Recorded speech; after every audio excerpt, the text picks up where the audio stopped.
ధైర్యం అనేది నేను మతం అనే పేరుతోటి రాజకీయాలు చెయ్యట్లేదు కాబట్టి, ధైర్యం అనేది నేను వాళ్ళ కోసం నిలబడ్డానా లేదా అన్నట్టు హిందువులు ముస్లిం స్త్రీలు ఇద్దరూ చూశారు కాబట్టి, ధైర్యం అనేది 8 ఏళ్లకు ముందే నాకేదో పాలిటిక్స్లో సీటు దొరికిపోతుంది కదా అని వాళ్ళకు చెయ్యలేదు కాబట్టి, ధైర్యం ఈజ్ బికాస్ ఆఫ్ నిజం నిజం నిర్భయం, ఇవన్నీ వల్లనే అది నా ధైర్యం. 40 ఏళ్లుగా అసలు ఓటం అనేది ఎరగని నేతని ఢీ కొట్టగలిగిన సామర్థ్యం, పాజిటివ్ అంశాలు పాత బస్తీ సెంట్రిక్గా మీకు ఏం కలిసి వస్తాయి అనుకుంటున్నారు? రామ మందిరం, బీజేపీ సిద్ధాంతాలు, మోదీ చరిష్మా ఇవేనా, లేదంటే మాధవి లతాకి ఓన్గా క్రియేట్ చేసుకున్న సోషల్ మీడియా, డిజిటల్ మీడియా ఈ మధ్య చేసిన సేవా కార్యక్రమాలు అంటారు? అన్నిటికన్నా పెద్ద విషయం ఏంటంటే, ఎప్పుడైతే అన్యాయం జయించే సమయం వస్తుందో, ఎప్పుడైతే ధర్మ సంస్థాపన చేసే కాలం వస్తుందో, ప్రకృతి కూడా కొంచెం చిత్ర విచిత్రంగానే ప్రవర్తిస్తుంటుంది. ధైర్యం అనే దానికి ఎంత శక్తి ఉంది అని అంటే, ధర్మబద్ధంగా వెళ్ళే ధైర్యానికి చిన్నప్పుడు నేను శివాజీ గారిది ఒక పాఠం చదువుకున్నాను. ఆయన ఔరంగజేబ్ దగ్గర బందీగా పెట్టినప్పుడు ఒక పూల బుట్టలోంచి ఆయన బయటకు వచ్చేసారు. దానికి ఏం కావాలి? తెలివి కావాలి, ధైర్యం కావాలి, తన ప్రజల కోసం తాను నిలబడాలి అనే కోరిక కావాలి. అది అలాంటివి ఎన్నో విషయాలు నాకు చక్కటి స్ఫూర్తి. సర్దార్ వల్లభాయ్ పటేల్ గారు అదే ఇక్కడికి వచ్చి నిజాం ప్రభుత్వం ఉన్నప్పుడు భారతదేశంలోకి దీన్ని విలీనం చేయాలంటే అంతే ఒక సింహంలా వచ్చారు ఆయన. ఎప్పుడైతే ప్రజలకు న్యాయం జరగాలి, అది తప్ప నాకు ఇంకా వేరేది కనిపించట్లేదు వినిపించట్లేదు అనే మానసిక స్థితికి కనుక ఒకరు వచ్చితే ఆ ధైర్యం వేరేలాగా ఉంటుందండి. అది చూపిస్తాం మీకు ఎలా ఉంటుంది. ఓకే, చాలామంది హైదరాబాద్ ఎంపీ స్థానం నుంచి టికెట్ ఎక్స్పెక్ట్ చేసిన వాళ్ళు ఉన్నారు. వాళ్ళందరూ టికెట్ ప్రకటించిన తర్వాత అసంతృప్తిని వెలగక్తూ ఉన్నారు. రాజా సింగ్ మీరు పోటీ చేసే పార్లమెంట్ నియోజకవర్గంలో ఒక ఎమ్మెల్యే, అసెంబ్లీకి ప్రాతినిధ్యం వహిస్తున్న ఎమ్మెల్యే, అసలు మగవాళ్లే దొరకలేదా హైదరాబాద్ ఎంపీగా పోటీ చేయటానికని ఓపెన్గా ఇచ్చిన స్టేట్మెంట్.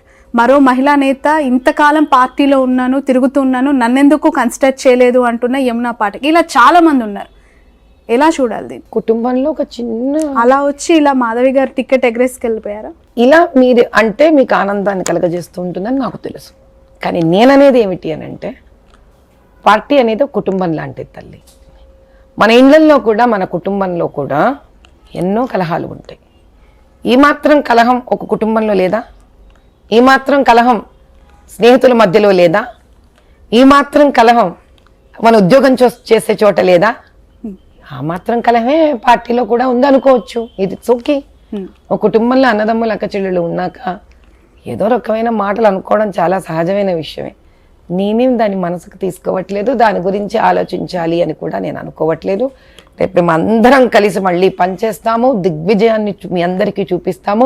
ఆ రోజు ఇదే కెమెరాతో అసంతృప్తి వాదులను ఏకతాటిపైకి తీసుకొస్తాను, గెలుపులో భాగం చేసుకుంటాను అని నమ్మకం అనేది ఇక్కడ దేని చేత వస్తుందంటే, మేమందరం ఒక కుటుంబం కాబట్టి.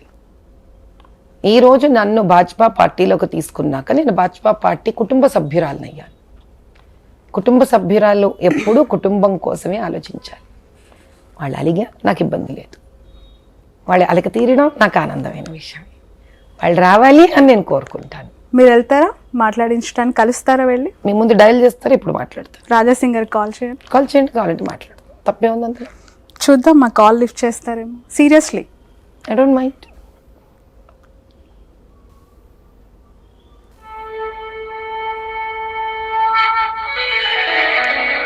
जय श्री राम। राम भगत अभी आपसे बात करेंगे, बहुत दयालु है, अपने भक्त। The person you're calling ఖచ్చితంగా కాల్ బ్యాక్ చేసిన తర్వాత మీరు మాట్లాడడానికి కాల్ చేశారు అని చెప్పి మాత్రం నేను కన్వే చేస్తాను.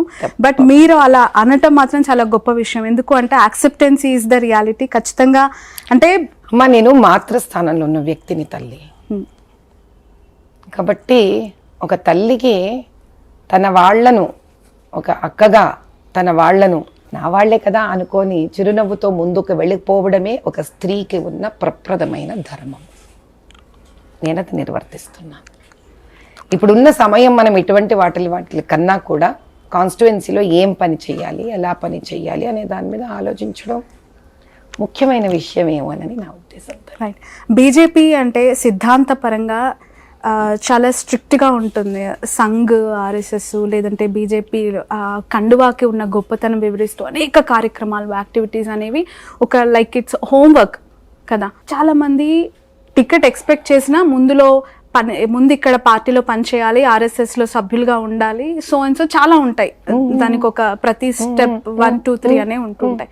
బట్ మాధవి లతకి ఎంతో మంది ఎదురు చూస్తూ ఉన్నా కూడా టికెట్ కన్ఫర్మేషన్ అయిన తర్వాత ఆమె బీజేపీ పార్టీలో అఫీషియల్గా జాయిన్ అయ్యారు అనే ఆరోపణ వచ్చింది నిన్న అనౌన్స్మెంట్ అయిన తర్వాత. అది నిజమా? మీరు టికెట్ అనౌన్స్మెంట్ అయ్యాక ఢిల్లీ వెళ్ళి తరుణ్ చుగ్ ఆధ్వర్యంలో జాయిన్ నేను సంఘ మనిషిని తల్లి. ఓకే. నేను విశ్వ హిందూ పరిషత్లో రామాలయ నిర్మాణం సమయంలో I was one of the స్టేట్లో తయారైన బోర్డులో ఒక మెంబర్ని నేను. ఓకే. సంస్కృతి అనే ఒక దాంట్లో వైస్ ప్రెసిడెంట్ నేను. ఇంద్రేష్ భాయ్ సాబ్ ఆల్ ఇండియా ఫ్యాన్స్ దాంట్లో నేను వైస్ ప్రెసిడెంట్ని. నేను ఒక సంఘ ఆడపిల్లనమ్మా, కానీ డప్పు కొట్టుకోవాల్సిన అవసరం నాకు కనిపించలేదు తల్లి. ఓకే. ఎందుకు? ఏదైనా ప్రచారం చేసుకోవడం అవసరం ఏముంది? నా మనస్తత్వం అది కాదు. ఓకే. నేను సంఘ మనిషి అని చెప్పుకోవడంలో సంఘ మనిషి అవ్వమమ్మ. సంఘ ఒక ఉద్దేశాలను శరీరంలో జీర్ణించుకొని వాటిల్ని ప్రజల కోసం సేవ చేసే వాళ్ళు సంఘం. మీరు ఎప్పుడైనా నిజంగా సంఘ కార్యకర్తలు వాళ్ళని చూడండి, వాళ్ళు చాలా ఔన్నత్యంతో కూడి ఎంత సింపుల్గా ఉంటారు. That is what I have learned from Sangh. నిన్న తరుణ్ చుక్కు గారు కూడా నన్ను అదే అన్నారు. తల్లి, నువ్వు సంఘ మనిషివమ్మా, నీ డిఎన్ఆర్ఎన్ఏలోనే కాషాయ రంగం ఉంది. అలా నువ్వు ఎప్పుడో కాషాయం వేసేసావుగా. అందుకే బీజేపీ అధినాయకత్వం మిమ్మల్ని హైదరాబాద్ ఎంపీగా దింపుతోందా? అది ఏదో మీరు వాళ్ళని అడిగి తెలుసుకోవాలి తల్లి, వాళ్ళ మనసులో ఉద్దేశం.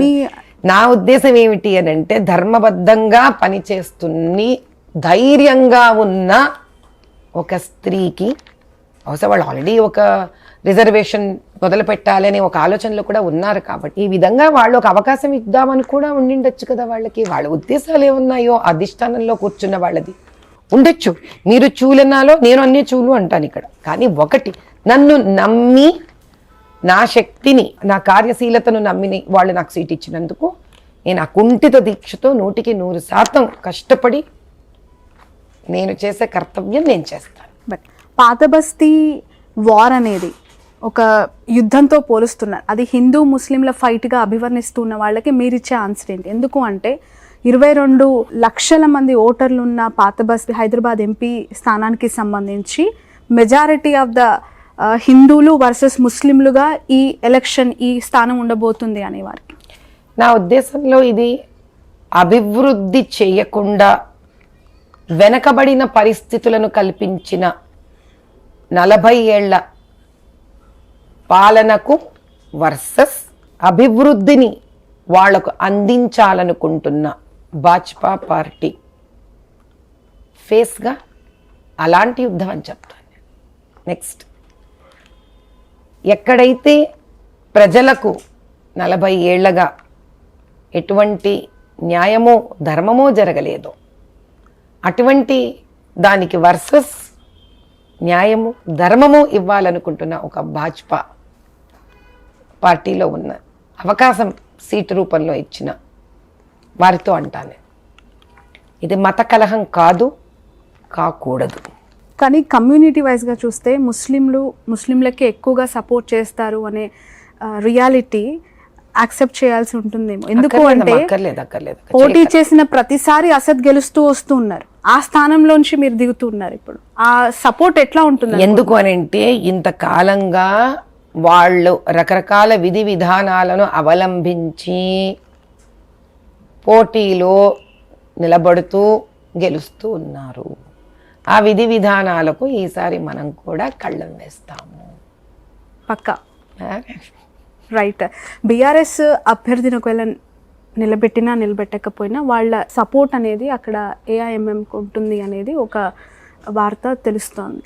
ఇంకా కొంచెం టఫ్ అయ్యే అవకాశం ఉందనుకుంటున్నారు అక్కడ బీఆర్ఎస్ ఒకవేళ అసద్కి సపోర్ట్ చేస్తే. నాయన వాళ్ళు రాష్ట్రమే గెలవలేకపోయారు కదా తల్లి,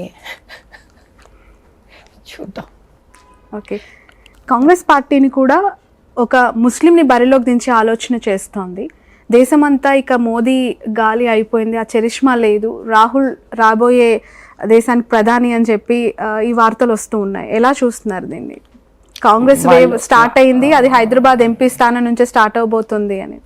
ఇప్పుడు దేశం మొత్తంలో రాహుల్ గాంధీ గారి హవా నడుస్తోంది అనేది ఇలా పాపం మనం ప్రజలు అంటున్నారు అంటూ తృప్తి పడిపోదాం. కానీ ఇంకా రాహుల్ గాంధీ గారికి ఏ వేవు లేదు తల్లి.